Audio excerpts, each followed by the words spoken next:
Game 1 had an amazing comeback. Game 2 had an amazing comeback. And hopefully Game 3 will have an amazing comeback. Exactly. So, getting into the picks and bans here, do you think they're going to ban out? Like, they've already banned out Riven. Yeah, definitely. That Riven was still making big plays, and they definitely want to respect the Riven plays, and so they're going to get rid of that. There it is. The brand ban from OPMJ. They're not dealing with that again. All that AoE damage. They even took out Leona. That's definitely interesting. I was going to point that out. I guess they saw the synergy that came between the brand and the Leona ults. Wildman definitely had some very well-placed solar players, so they want to get rid of that. This is a Vayne ban coming out yet again. Vayne's been banned every game. They really don't want to have Zayas on Vayne, which is interesting. Nasus ban. They took all out 3 characters from last game. Definitely scared of the comp that Edgeworth could have ran again. Definitely. That was huge for them. So it's going to be interesting. They take out the Nautilus again. I'm surprised they keep taking out that Nautilus. I mean, I guess last game, who were they taking out from last game? There wasn't... I guess Jace. Jace wouldn't have been too bad. Jace was pretty strong. I think a Jace no, actually ban. The Kha'Zix. The Kha'Zix was also pretty influential. But they really don't want Caster to be on that Nautilus. They really, well, assuming it's a jungle Nautilus, might be a support Nautilus or something, but they really don't want to deal with it. But with all that, who was banned first game? That mattered. I don't think it really matters anymore. They've banned out everything that's been a threat in the past 2 games, so really, really interesting here. It's getting a long time to pick just their first one. So I wouldn't be surprised if they decide to go with the Chase again. That was definitely a strong... Jimenez did a great job. Yeah. Did a great job with the Jace. So I wouldn't be surprised if he falls back on something he's comfortable with. And Swain! Yeah, could he just be swapping that for a record there? It's probably going to be a mid lane. I'm assuming it's a mid lane. I haven't seen a Swain top lane, but I would not be surprised if it was very strong. I mean, definitely a lot of top laners don't know how to deal with that. There's a Lux coming out. Ooh, so they might be going for some sort of ranged comp here. It's definitely going to be an interesting comp from either side now. They have to make a whole new comp designed around these champions now. This is what they're picking. And I can definitely see Swain always being good, because you can go in even with his alt Zanya's. And Swain is definitely very strong. It takes a while to get him down. And with all that health coming back, and just for all argument's sake, if it was a top Swain, I can see Swain with like a Rylai's just being huge. He just goes in the middle of the team fight, and now he slows everyone. Koshi goes with his Nocturne. Now, he plays a lot of Nocturne. Nocturne is actually one of the first champions he ever played.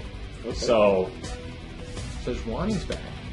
Sticking to that high CC jungler. Yeah. Something that... if this Renekton comes through, then we do have a Swain in the mid lane. Definitely. Then they're favoring that Sivir again. They like that Sivir. The Sivir was definitely very strong. Or maybe a Lucian. Lucian was banned last game. Yes, he was. That was also very game-changing. Very good columns coming out. This could definitely be a good idea. This could definitely be an idea to take Lucian away from Forgotten and give it to Zayas. And that's another targeted play there. So now they're really putting Forgotten on something way out of his comfort zone. Who was he last game? Jinx. He was Jinx last game. So maybe they feel that, yeah, definitely Lucian can handle the Jinx, because he's got the chase power with the culling and he's got the dash. So definitely wants to deal with the Jinx, and he's definitely putting Forgotten into an uncomfortable champion. Yeah. Because his Vayne's gone, which they banned. This Jinx isn't going to have the easiest time with Lucian, and they took his Lucian off. So maybe he's going to go for a Caitlyn, or we're not totally sure. Yeah, Caitlyn would probably be a pretty good choice in my opinion. I'm also pretty excited about the Lux. I haven't seen Lux plays in competitive play in quite a while, and despite the fact that she's been nerfed, I think that she still is very strong. With those low cooldowns, incredibly bursty. If you land your light binding, then that's basically a guaranteed kill on anyone that's squishy. Especially in late game team fights, when you can try to put a mark on everyone with your whatever, the prismatic poppy E attack, and then you land the ult, because you hit that on 4 people, then you hit the ult on 4 people. That's huge damage. So similar to Brand last game, we're going to get something pretty big. Galio, and this is definitely interesting. If it's a Galio, that could be a Galio top. And that would mean Because like I Jinx, think it's I'm gonna say Galio mid, Lux support, and J4 top. that is very interesting team comp to go in. It's not even surprising to see J4 mid. I've seen that done before. So they have a lot of different combinations going on there. A completely different team comp from what they've done before. But the Galio and J4 definitely have synergy. I mean, with both their ultimates. And we've got a Zed coming in. Sticking with those assassin-based mids. And they definitely knew that their last team didn't have the magic damage. So now they have Swain for good magic damage, and they go with a Lulu, which is really good with Sejuani. Sejuani's going to dive in and then get popped, and they're going to get... Everyone gets knocked up, and they're going to... Looks like they're going to stick with the Jinx. I'm not sure if that's the greatest idea. Especially when they have such... Jinx is not a good decision in this case, I'd say, because you got the Swain stun, you got the Sejuani charge. Yeah, she charges in, you have Zed charging in. If Lulu ults Zed, then suddenly he's going to be really intimidating, and I think that they can zone Forgotten out very well. That AoE slow from Lulu's ultimate is going to be huge against Jinx. Jinx has to get out of there, and she's not going to be able to if she's getting slowed constantly by champions that are made to just stay on you. So... hopefully J4 can peel for her, hopefully Galio can peel for her, and also Jinx. Jinx is going to have... oh, not Jinx, Lux. Sorry. Lux is going to have to be able to land those light bindings to really get Jinx out of there, because if they go with the Jinx, or is she going to... no, locks it in, so taking the risk of playing a champion that has a really hard risk, high reward. So, and it is a Lux support. You called that right. Which is really different compared to what Wow Meow's been doing with the Leona. It takes away a lot of the CC and favors a little bit more damage, which can help. I mean, there's a top lane swing, like we were thinking. Okay. So, again, as I was saying, if he gets the Rylays, that can be huge in team fights. They got very interesting teams on both sides. Some of them are in their comfort zone. I mean, Koshi loves his Nocturne, Castor loves his Sejuani. So, they are pretty comfortable. They're all playing champions that they like. So this could go a lot of different ways. I mean... both team comps are interesting. Edgeworth has more CC again, which is their big thing. And it worked out for them in the last game. It's definitely a lot closer this time. Yeah. I mean, when you have the Lulu and Sejuani, you bring a lot of CC to the team fight, but that's almost all the CC they have. Like, yeah, I got this stun from Swain, but that's about it. So, with that, let's get into the game. So here we are into the game. As we were saying, interesting team comps from both sides. I mean... they don't really have a strategy on OPMJ's side, I'd say, but definitely going for something. I mean, when you have a Sejuani and Lulu, you've got powerful engage, but at the same time, both teams have good engage, but I still think that they have more CC on Edgeworth's side, who's on the purple side, and items coming out, normal stuff. Went for that Frostblade again on Lux, very typical thing. And Frostblade on Lulu is actually really good. Something I learned because I was playing Lulu the other day, and all those little hits that Pix gets, those all get gold for each one that hits them as well. Yeah, I've noticed because like it goes like bing 3 as it all. But keep my minions blocked out too. Right. So Lulu becomes a big moneymaker. Definitely, and they did the switch where Friesen's going to go top, so he doesn't have to deal with the Zed, so that Jarvan can deal with it. Definitely a good decision on their part. Galio needing to build MR to do damage generally, so it's definitely a good way to kind of ensure that he doesn't fall too far behind. Well, both champions, like both Zed and Swain, like they can swap. This is kind of similar to the first game where they went with like two top lane champions for both top and mid on both sides, so they kind of made it work. And now they're kind of doing the same thing this game, where they're both playing champions that can do either top or mid. So, interesting plays coming out from both sides. Looks like we're not really seeing any too much jungle invades. Everyone just kind of keeping an eye out, making sure that the other team doesn't try anything fishy. Very defensive opening. Going for a little bit of an invade here. They're going in on their red, and they don't see it coming because they didn't stand in that bush. So they're not invading it, but they're just hanging around there in the red side, and they don't see them. They're standing. Lucian and Lulu are just standing there, and they didn't see it. Yes, it is going to be a red steal. That is a red steal that they really should have put a ward right at the entrance from the river there. I don't know why they didn't. I mean, especially when you have free wards this generation, or this season. So I'm leaving a friendly little minion. another interesting thing to point out: Lulu forgot to buy her trinkets. Oh. Welcome to Season 4, where we forget our trinkets. And so she doesn't have her ward, which isn't the greatest, but I mean, at least Lucian has his. So I mean, if they need that one ward, they have one, and Lulu has her own actual ward. So now, what do you think in the mid lane? What do you think how the matchup works for Jarvan facing Zed? I'm gonna say it should be in Jarvan's favor once he starts to get to, like the other pre-6 levels, because once he has his standard, the flag, it gives him passive armor. So when he has that passive armor, he can start dealing with the shurikens a lot more from Zed, because they're both melee champions. So, still very interesting to see. They're going to try to poke each other as best as they can, and any CC can really help against Zed. So, once he hits level 3 and 4, he can start doing some really good dueling in the mid lane. But until then, Zed's going to have his way. Throwing those shurikens, getting right in because he does have his passive, gets him to do a lot of damage.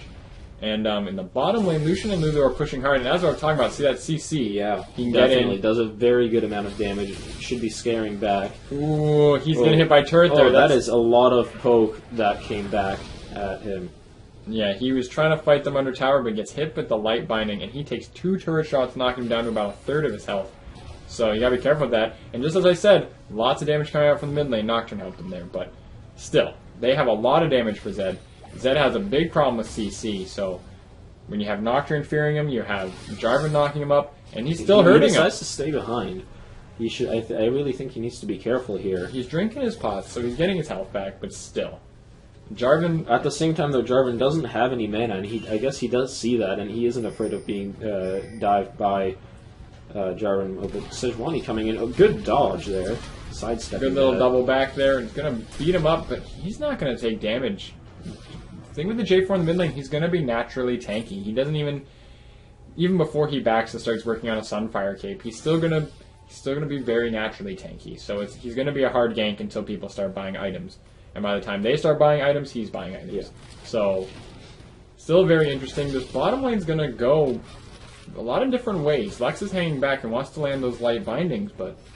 It really looks like Zaya Slayer and Wolf Shredder have been putting down some really good poke. You can see Jinx is sitting at under 10 CS still.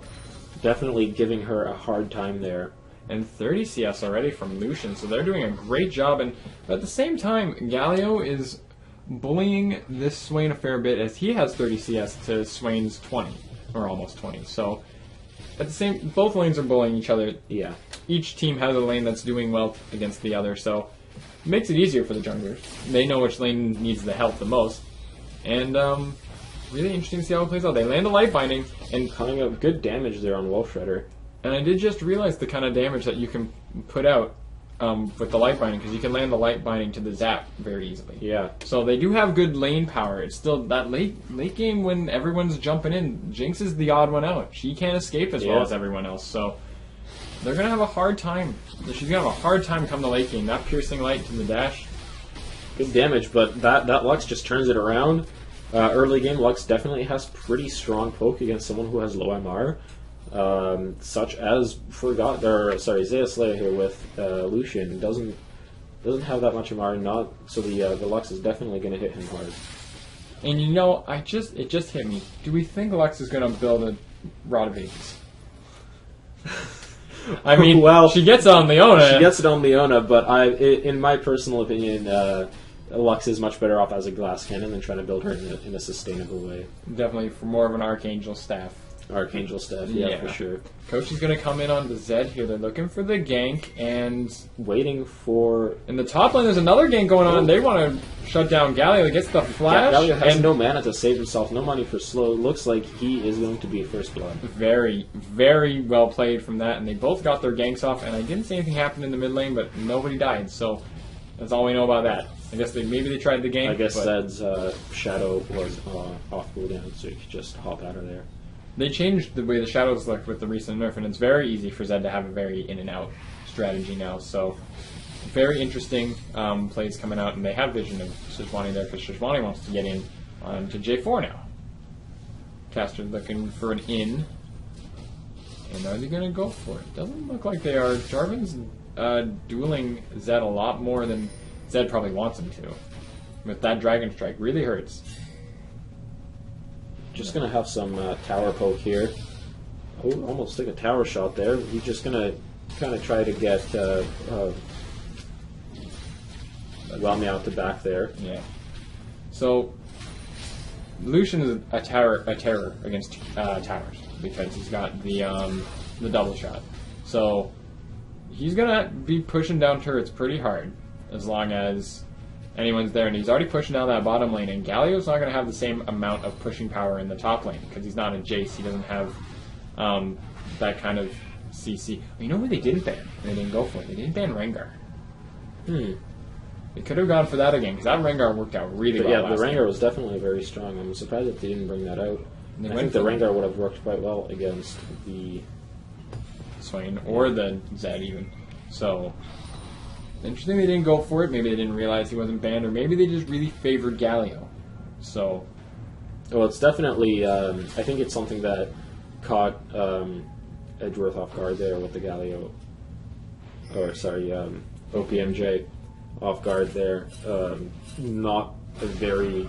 Zed's coming in with the ultimate to put out the damage. He's not going to take him out. Do enough damage. He was at Galio was at full health there. Just going to walk away. What is the guy doesn't have any armor yet, does he? No, he only finished his chalice, and he did get the Dorn shield though, which at full health. Zed's coming back. He might go down here again. He might go down. He gets the ignite on him and gets the spin. Is it going to be enough? Just barely. He gets the very good ult. Wow, and that's going to take out Zed. Turning it 1-for-1, definitely worth it. Swain's going to be able to push on that turret much longer now. He's got Sejuani there to help him with that turret. In the bottom lane, they're going to go in hard on the Lucian, but Lucian can get out of that cataclysm. There is no follow-up. That Culling's going to come out to blow up Koshi, but Koshi doesn't go down. Did he overextend? Did Zeasley overextend there? Going to take damage, but they all get out alive. And Nocturne snuck into that did they front see bush. Him? I don't think they did, given how far. Is that their ward right there? Oh. I just realized like that. He dives in. He just goes for the ultimate, wants to go go in. Oh, wow. That Jinx ult. We were talking about percent of missing health in the first game, and that percent of missing health definitely came into play again. But this time wasn't enough, and they get the top turret. OPMJ countering with that. Turret for turret. And any second now, I guess. Oh, the zap! Takes him out. Ooh, gotta move into some better hiding there. You never go down the short side of the turret. That's the big thing that I hate that people do it. Well, when I'm mid, I love it because it's so easy to hit things on them, but you never want to go down the short side of the turret. It limits your movement. It's very easy for people to go in on you. And Zed taking a lot of damage from J4 in the mid lane. But J4 is just going to walk away there. Definitely foreseeing Zed to maybe rush a Last Whisper. Jinx gets the bottom turret there. So they're tied in turrets, and Galio's now hurting the top turret a fair bit. So they get this, they can probably keep the gold lead closer than it is. But, Koshi wants to get out of here. They throw the ultimate, it slows them, and they flash after him. Is he going to get the kill? I think they got the kill coming down. The chill slow, I don't know. There it is. It took a while. Gonna take the long way out, maybe looking... I'm surprised we went for that, because someone could have just showed up and killed him. Looking like a dragon play here. Nope, definitely. Or not. I thought that was... I guess that was just the dragon icon. Yeah. They might have wanted to dragon. I'm surprised they didn't. The dragon probably would have been a good play there. Wizardry was there, and so was Wrecker. Definitely good plays coming out from both teams, but OPMJ's flexing the muscles they had in the from the first game, showing that they have really good gank potential, they have really good collapse potential, and just overall better 1v1 play. That was a really good shadow switch there from Zed, being able to dodge the potential knockout from J4. So, Jarvan definitely becoming tanky and sustainable. He has the Kindle Gem and the Spirit Stone for some just for some sustainability in lane. Surprised he went for the Spirit Stone. I'm guessing he's going to rush the Spirit of the Ancient Golem because that gives him tenacity. And I guess they want tenacity because they don't want to deal with Sejuani's ult. They don't want to deal with Swain's ult. And Lulu's ult's going to be slowing them down, so they don't want to deal with that, I guess. Lands the light binding, and that's going to put out a lot of damage. That was a well-aimed zap, but it doesn't hit him. Couldn't get the damage because Jinx was too busy fitting off coming turrets. out top lane. Fight coming out top lane as Swain is hurting that Galio a lot, but Galio, good ult, but he's not. He doesn't gonna have enough survive health that right now. and he's gonna try to get out of there. And Koshi wants to get out, but he's not. He's gonna get the fear. I think he's gonna. Yeah, it looks like he did get the speed buff off. I think he's gonna make it out alive. It was close. It was very close. Galio he's getting those ults down. They're very well timed ults. He's waiting until his team's there just in time to capitalize on the taunt, but it's just not doing enough. It's not as much as they want. It's a big thing with Galio's ult that a lot of people don't realize. It's not like Nunu's ult where it does tons of damage. No, it doesn't do that much damage until other people start hitting you, at which point it does a surprising amount of damage. But because it has the taunt in it, it has lower base damage than Nunu's. At full charge, Nunu's AP Nunu just blows up 1,000 damage. But Galio's doesn't do as much, and it feels like it should, because it's very similar, but it's not. So, something that's really hard to work into a team comp. That's why you don't see a lot of Galio play, I feel. So, good damage coming out. It's a 2,000 gold lead for OPMJ, who are 2 kills ahead and only a turret up as well. Or no, they're Titan turrets. Titan turrets, but I think they just have a stronger lane dominance than Edgeworth. Looks like they want to go for a gank here. Koshi's hanging out in the tri-bush. And are they going to look to engage on this? I think they know something's up, plus the minion wave's not with them yet, so they're going to drop back. Koshi could probably come in for a lane gank now, even though it is warded. I'm not sure if they know that. But chooses not to. Chooses not to. And one thing I've always loved about Lulu is that polymorph. It's a big thing to just shut down one person and say, you're not allowed to do anything for 2 seconds. Koshi's going to come in from the other way. Looks like he's just going to give a bit of an intimidate. But that Cataclysm is going to hold down Zed. Zed's going to try and turn on it. He's going to do some good damage, not enough. The Death Mark's already popped, so he's taking his damage, but that J4 is going to be, as we're talking about, lane dominance. Jarvan has decided to pick himself up a Null Magic Mantle. Of all things, he wants a little bit of magic resist. I'm guessing he's going There's not that much magic damage coming out from Edgeworth there, but I'm surprised he went for the Mercury Treads. Mercury Treads definitely would have been expecting a Ninja Tabby, given who he's facing in lane. I'm very surprised about that because Tenacity doesn't stack. You don't really need 2 Tenacity items, but maybe he feels he's going to sell one of them at some point, or maybe he just forgot what he's already bought and he forgot. I don't know why he went for the Mercury Treads. Maybe he just favors. He's just afraid of Swain's damage late game. I mean, that's the only thing I can think of. But Swain definitely very strong late game. One of the stronger late game champions, and they're going to go in on Zed again. As we can see, J4 is hurting him a lot, but luckily he saw Sejuani coming in his ward there, and he backed off just in time. He's got his blue buff, so he can really bully this Zed right now, especially with those Dragon Strikes. They're getting strong. They're doing good, like, looks like a 6th of his health, maybe. And we've got some good damage coming out on Freeze over here. It's one of those weird trades where they're both kind of tanky, so they're hitting each other, but Freeze, interestingly, not building that much magic resistance. He chose to finish off the Athenes first before picking up maybe an Abyssal Scepter or something of the likes. And he trying to turn things around here. I'm surprised he's going in on this. He knows that coming down because he knows that J4 is here with the Cataclysm and blows him up. Slam dunk. Very well played, coming through the tri-bush, and in the bottom lane, Koshi out, comes in and well timed dash. So they flash down. He's giving him a chase, but looks like he's not dying. And they're going through the Jigsaw. Doesn't get it. Good shield for Wamiao there, saving himself. And they just want to kill this Lucian. Lucian's way out of position anyway. Is probably going to go down here. I can't see him picking up and there he goes. Yeah. They all collapsed in on that. Very well played from both teams. And Lulu's hanging out on the wrong side of the turret. And Sejuani's here, and they don't know she's there yet. They don't know that she's there, and she can definitely give a good surprising amount of damage. But they don't go for it. Jarvan grabs a turret somewhere. Shock at top lane with Galio. Yeah, so they grab that, and that brings the gold lead to pretty much even. Pretty much even. A couple hundred gold, that's pretty much the same. Doesn't really matter. So, definitely very well played from both teams. Definitely, as we were saying, the game of comebacks. The game of comebacks. Well, right now, nobody's really too far behind. So, we first need one team to fall back in order to come back. Exactly. Well, there was like a 2k lead there still for a little bit, so it's not bad. And Zed's going to push on his turret. That's easily going to go down. Yeah, definitely. But It's got they're no gonna. health, but he looks like he's gonna have to pay for this with his Oh life. no! But that was really well shadowed. But they get the Cataclysm. Koshi's here to stop him. He's gonna try to fear him out, and he's not gonna be able to get out of that. Yeah, he's gone. I don't know why. When I saw a J4 fly over from the queue, it looked like, is that him managing to create a shadow and dash all the way over there somehow? But no, got out. He killed Zed. And I'd like to point out the problem that Forgotten has been having in bot lane against that Lucian when you look down at the CS.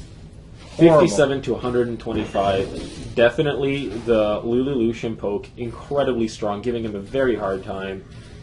See that reflected in the items that both characters are able to build. We just saw there, Lucian landed just a dash to his basic attack with that double shot, the double up or whatever it's called. I forget what his passive's called.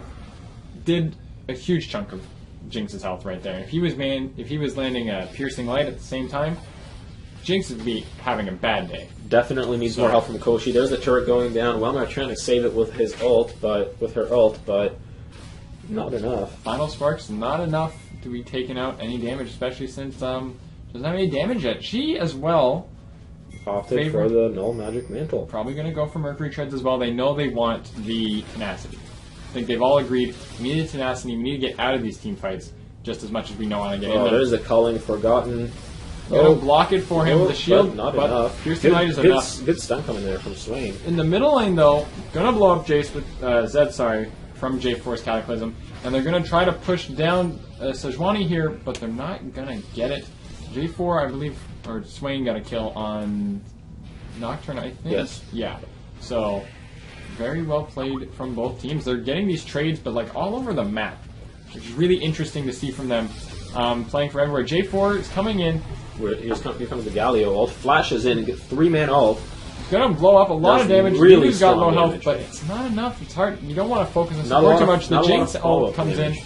Gonna blow up Lulu like there, Zeus and Slayer Zeus is Slayer is gonna gonna go drop. down from a Dragon Strike. And with that, we find who's. Yep. Okay, I was Swain. That was the last one. I forgot who was left in that team fight.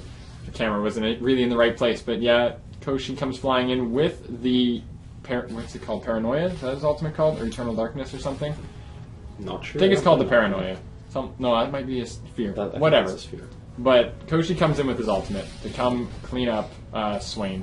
And there's a 4-kill lead now for Edgeworth, but the gold They're lead... still behind in terms of gold, and there you go, 4 to 2 towers. That's definitely where the money's coming from. And There's a dragon play down here. and that is going to bring the gold to almost even again. So, well played from both teams, but when you have the turret lead, you kind of have map control. Because now they can start running through your jungle and they know where the safe spots are. So, Yeah. very interesting to see from both teams. And they're stealing each other's buffs like crazy, although he's standing Does on a have vision. ward. He's going to try to pick it up. And he does pick he it up. does get it. looks And, like, oh, you yeah, should there have. goes Wrecker. Zed blown up because he was standing on top of a ward. Very well played there. And he's gone. It's very easy, and they got the red buff. They didn't even have to kill Zed for it. And very well played by both teams. It's now a 5-kill lead. And Edgeworth is going to make a play on this last middle outer turret here. And they're going to go in on Lulu. They get their hands on it. The Cataclysm, oddly enough, they went for it. Picking up the kill. There goes the turret. And now the gold lead. Edgeworth suddenly taking up a bit of a lead here. And about 1,000 gold, which is pretty big. That can be like a pickaxe for the AD carry or something. That's how I always like to explain a gold lead, because a lot of people don't realize Itemization. it's a big thing in itemization. So when you see a 3-1 Jinx, who might not have the farm compared to Lucian, but has 2 kills over him, so that's an extra 600 gold, which might as well be an extra 50 CS. Yeah. So that completely makes up for the CS lead. Well, not anymore, actually, because it's like It's more than double yeah, now. it's more than double. It's definitely big. Zesler has definitely been farming very well.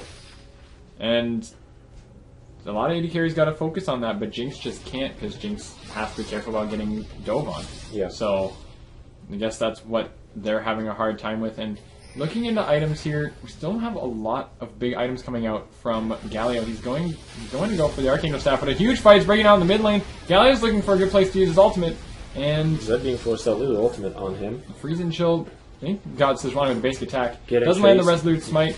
Gonna chase him down. I don't think they have the Cataclysm up, so they're not gonna be able to fight this, but he steps on the Chomper. Zed goes down to Jinx basic attack, And Jarvan goes down. Here comes. Wait, I'm waiting for that final spark did nothing, and stun. All this damage is coming out. Swing. There goes nice double kill. There's the culling, doing good damage. And Piercing Light's going to come in. They're going to want to try to finish off Nocturne, and the back line's there, but they're getting really low health. Both of them are going to run it. Swain has no mana, even though he has that blue buff, and even though he has a Tear of the Goddess, he stayed in that. He stayed in this burning through mana so fast. His hawk form, whatever it's called, crow form. Crow form. I guess that's what it's called, but his official name is Ultimate, and just stayed in it for so long. He used up a lot of mana. Looking at Swain's items here, he's going for the Archangel Staff. I got them mixed up, but he's going for his Archangel Staff.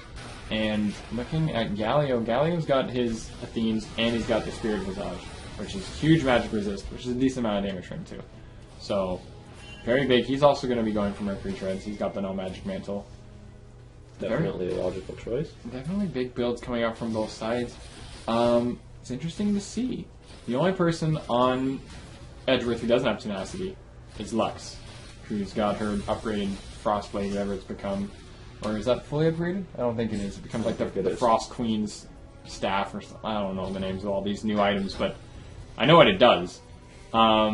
Still, pretty big coming up. Zed hasn't finished his Blade of the Ruined King yet. He's got his Bill's Rotoculus. He's got his Bill's Rotoculus, and he's got this Black Cleaver, though. And that Black Cleaver is going to burn through any armor they have. Definitely. But interestingly enough, nobody on Edgeworth has any armor. He was expecting to be needing it against that Jarvan, but he opted for magic resist instead, as well as the attack damage coming out of the Ravenous Hydra. I guess so. It's still very interesting to see that coming out because J4's not getting any armor besides that one cloth, the one cloth armor. He's not getting any. But that passive from his standard of Demacia is definitely helping. So. Looks like they're trying to set a trap here, and realizing that they're outnumbered, they decide to back off. Interesting dance around Baron here. I think they're expecting him to go for it. I'm not totally sure what's going on, but it looks like the beginnings of a Baron dance to me here. But they're gonna back off because they know they're there, but they know they don't want to fight it at the same time. So very interesting from both teams. Gets the Whirlwind there. It's gonna hurt Lulu a lot. But that's just the support. Final spark missing doesn't get it, and the Jigsaw takes it down. And they're going to go in onto Sejuani. They got the fear on Sejuani. I think that was just to take away her CC. A powerful Galio ult blows up with the Cataclysm. That is a huge team fight for Edgeworth. Wow. And they blow up everyone. A 4 for none. Nothing. And that is a huge team fight. They used that CC that we were talking about, the Cataclysm, the Galio ultimate, just huge CC that can come out in the team fight. Definitely chains together very well, putting out a very surprisingly long amount of CC. And Swain wants to defend this, but he just can't, as he got blown up there. We had a little bit of lag on our end, but he got blown up, and now they're just going to push down this lane as hard as they can. It's only 25 minutes in. Free inhibitor turret. They're looking like getting an inhibitor because... Well, they're all up except for Swain. They're going to run out of here with... They don't have their home guards yet, but definitely starting to consider them now. Scurry away. And they're going to need to get out of here. So, big play there from Edgeworth. Now it's a 5,000 gold lead. Edgeworth starting to make the same comeback that they made last game. Well, not as big. Now we have to see we come back. But looking got for the timer dragon, on the dragon. 10 seconds. Well timed there from Edgeworth. They doesn't made look like huge play. Knows when that dragon is coming up. And yeah, they don't have any wards set up. They're just waiting for it, and bam, there it is. It's alive. They're just going to quickly rush this down. Definitely an interesting counter to that dragon play would be a Baron coming from OPMJ. But they're not going to go for it because they take that dragon out way too fast. And I'm pretty sure Edgeworth's got some wards on there. So, but there's pings going down. Pings coming down on Baron here. They are saying, no, we're going for Baron now. But I think they're all up to... They know that a couple of blue guys are up to no good. Start making trouble around Baron Pit. And they're going to go in... And I'm not actually going to wrap there. But... I was excited. You sit there all fine. They're just going to try and rush it. They know that they need the help in the team fights. So they're going to try to rush it down, but they don't have a... trying. It looks... But does... They have a ward on the other side. They see them all standing there. Have it? There we go. Oh, the Cataclysm comes in. They're putting out huge damage, and if they win this, it's probably game. The Jinx all blows up. Galio ult now. Galio ult's going to hold down two of them. Jinx gets another kill on the Swain. It's going to blow up Lucian. That's a triple kill for Jinx. 4 for nothing yet again. I didn't see who got the last definitely kill, but... turning things around very well, given the problems that he was having. And Zed has no help. This could easily be an ace, but they don't have. I think they've wasted all their flashes to engage on that. they're just gonna hammer straight into their base, I think, and they can most likely win the game. This could be game right. Well, maybe not. Actually, game no. yet. You know, we still have short respawn timers. Lulu is up. We got 10 seconds until Lucian comes up. Sejuani's up. But in a few seconds as well. It is going to be the inhibitor though. It is going to be the inhibitor for sure because there it is. It's already gone down, and in the top lane, J4 giving himself that attack speed grabs the top inner turret too. So very well played there by Shocket. Gets the turret. And I think they're going to try to take the red buff, but I don't think it's up. I can't. Yeah, they walked past it. So they're going to push down this bottom inner turret, but Lucian's up in time is going to try to hurt him a little bit. Still does very good damage. He's still scary, despite the fact that their team is now about 10,000 gold behind. But interestingly enough, Lucian still has not finished his Trinity Force, and that's a huge damage spike for him that he doesn't have yet. So this is the second time we've seen a Lucian rush the Bloodthirster. Yeah. Which is still very big, and Galio, not sure. Does he want to engage this? Does he not want to? Well, it looks like he's got a choice. He doesn't have a choice now. He's gonna fight it, but Koshi comes in with the ultimate, and they're gonna fear him. And Sejuani's here, picking up the kill. Forgotten picks up the kill, and Sejuani here trying to stop it. Steps into the chopper, but they know that Swain's gonna be a bit of trouble, so they push out of that one. The Galio ult's gonna come down. That's gonna blow up Sejuani, but she gets out in time, and hurting Swain. Not gonna get any kills. They're getting a lot of Edgeworth's teams got a lot of armor and tank. And they're going to go in, and huge damage coming out, but I guess nothing's really happened there. Zed dropped off, as we said. They changed how his ultimate works. When he starts, the shadow doesn't end up behind his target, it ends up where he started dashing from. So now he can dash back to that shadow very easily, and he can have a very in and out, but the Cataclysm comes in, uses the shadow to get over the wall. Huge damage coming out from that Jarvan burst. That Cataclysm is hurting, but he's going to get it with a... He doesn't have the Dragon Strike yet. He's going to try to push out, but he's going to have Dragon Strike in a second. Gets it. And that Shocket hurt him really hard. And we apologize for the dog in the background, but this is just too hyped. The dog knows what's going on. Anyway, it's probably not that loud in actuality. It just sounds louder for us. But anyway, steps on the chopper, and it's like, oh, by the way, I took your red buff. I hope you don't mind. And she doesn't clear out her own... I don't know, she didn't clear out the little lizards. I guess she doesn't bother. Who needs them, right? She's like, you know what? I'm not going to have the timer on it. You're not going to have the timer on it. Neither of us are going to get the next red buff. And they're like, oh. Jinx is going to come back in 5 minutes and be like, hey, these things are still here. Why didn't Sejuani finish those? So, very well played from both teams. But Edgeworth is definitely getting a commanding lead now of 10,000 gold. This is the biggest lead we've seen. I believe. No, I think first game. In terms of how late we are into the game, definitely the biggest lead. Biggest lead so far we've seen this series, which is very well done by Edgeworth. They know, like, let's not throw it like we did the first game, when we were way ahead and we let Riven get big.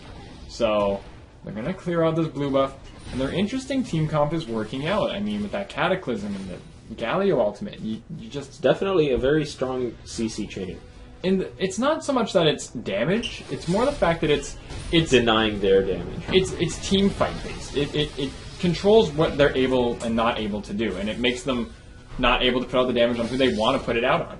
And because Galio's pseudo tanky, Jarvan's pseudo tanky because he's building more. He's building tank now, but big damage. And we got the Baron push, so they're definitely going to take it. Although they do have vision, they can't. They're just not in the position to contest it.